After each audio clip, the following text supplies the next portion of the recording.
Mais un cri épouvantable éclata, un rugissement de douleur et de colère. C'étaient les 72 éléphants qui se précipitaient sur une double ligne, Hamilcar ayant attendu que les mercenaires fussent tassés en une seule place pour les lâcher contre eux. Les Indiens les avaient si vigoureusement piqués que du sang coulait sur leurs larges oreilles. Leurs trompes barbouillées d'aluminium se tenaient droites en l'air, pareilles à des serpents rouges.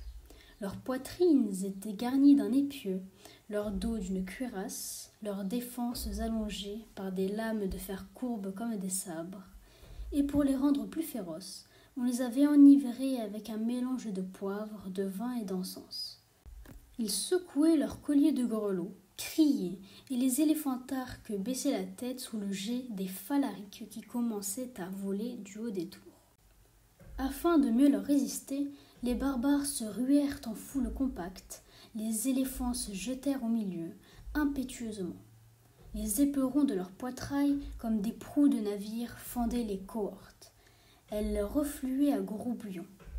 Avec leurs trompes, ils étouffaient les hommes, ou bien les arrachant du sol par-dessus leur tête, ils les livraient aux soldats dans les tours.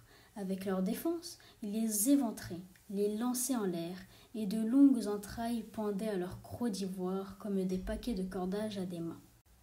Les barbares tâchaient de leur crever les yeux, de leur couper les jarrets. D'autres, se glissant sous leur ventre, y enfonçaient un glaive jusqu'à la garde et périssaient écrasés. Les plus intrépides se cramponnaient à leurs courroies, sous les flammes, sous les balles, sous les flèches. Ils continuaient à scier les cuirs, et la tour d'osier s'écroulait comme une tour de pierre. 14 de ceux qui se trouvaient à l'extrémité droite, irrités de leurs blessures, se retournèrent sur le second rang. Les Indiens saisirent leurs maillets et leurs ciseaux, et l'appliquant aux joints de la tête, à tour de bras, ils frappèrent un grand coup. Les bêtes énormes s'affaissèrent, tombèrent les unes par-dessus les autres. Ce fut comme une montagne, et sur ce tas de cadavres et d'armures, un éléphant monstrueux qu'on appelait Fureur de Baal, pris par la jambe entre les chaînes, resta jusqu'au soir à hurler, avec une flèche dans l'œil.